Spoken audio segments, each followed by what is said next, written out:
To my twin flame. I wrote this last night and want to read it to you in the hope that you will see this, obviously. I love you. I always have and I always will.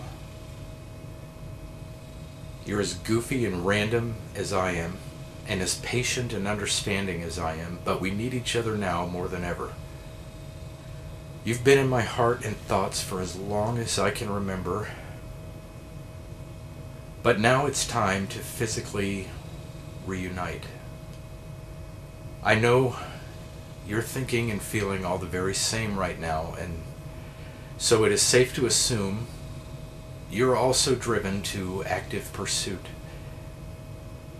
We will find each other by both seeking. Our silent communications are a particularly special ecstasy for us. You are now, like me, experiencing some dramatic changes in all aspects of your life due to a combination of things.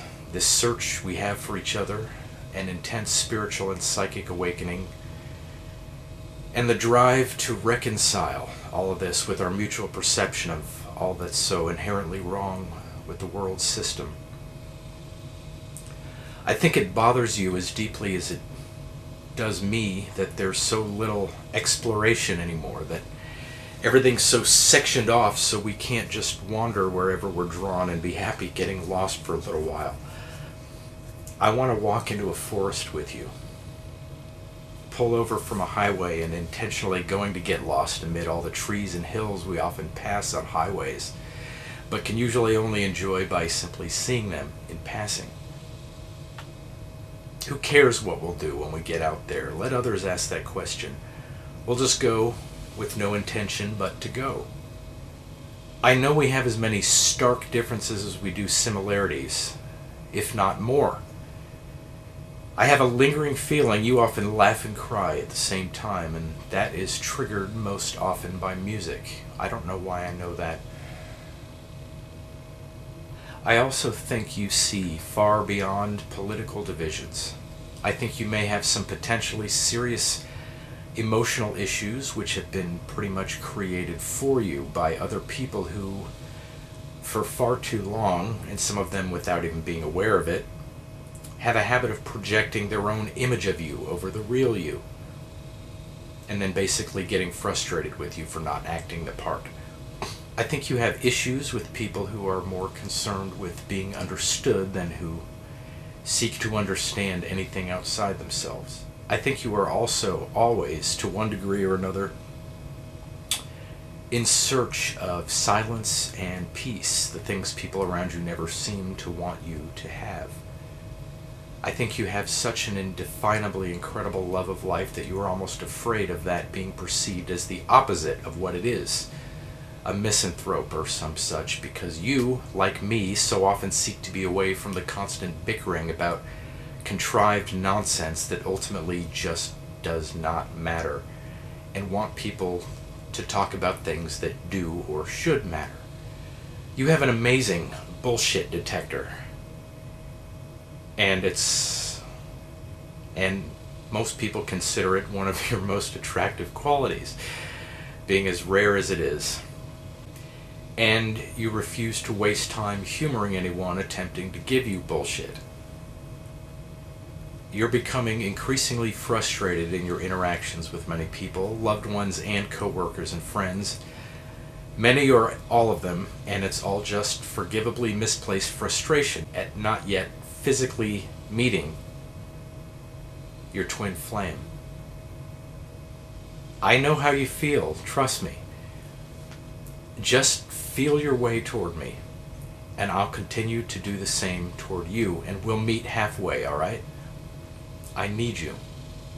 I feel sometimes much more strongly than others that at least once before, that is, in another life or lives, that we were forcibly torn from one another.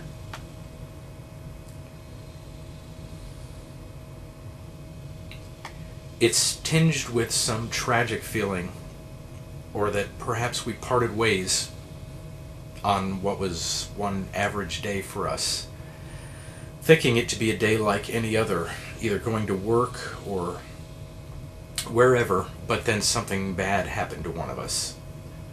I'm not sure what, and the other never found out what happened.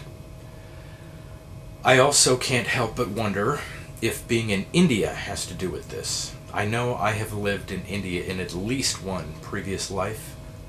I can't explain that, I just know it intuitively. Though that began with how much traditional music of India reaches into me, straight to the soul, and no other type or style of music does that. I wonder also if you are attracted or feel strongly connected to the word Maya.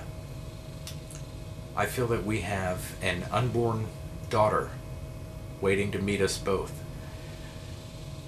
who will be named either Maya or Chloe. I haven't decided on either name. They just they each keep returning to me.